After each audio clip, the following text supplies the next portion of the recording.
40% of Americans reported signs of anxiety or depression over this year's election, according to a recent national poll. WIFR reporter Alyssa Kelly talks with experts and the community about why this year's election has people feeling increasingly anxious.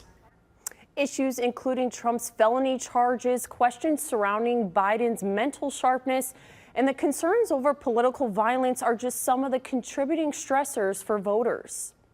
I just wish, it would get over so we can get on with things. Election day is still nearly 4 months away, and in a Myriad genetic survey this spring, more than 40% of Americans reported signs of anxiety or depression. This is very typical for a presidential election year. But a separate national poll from May says 60% felt at least somewhat anxious. No, nervous or anxiety is kind of exciting. 38% of Americans say news and social media coverage of the election is what has them feeling more anxious than usual. The intensity of social media, it's only gone up every year. I think this does lead people to get more worried than they need to be about a whole lot of things. We have to be prepared. We're going to hear a lot of messages every single day about our presidential election.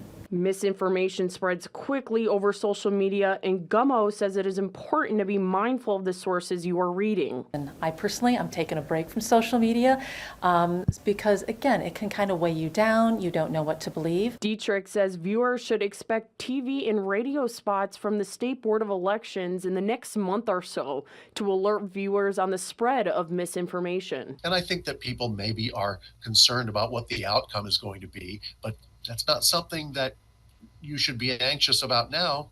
Go vote if you're concerned about it. Dietrich says he thinks there's more intense interest rather than anxiety, and it shows in our voter registration.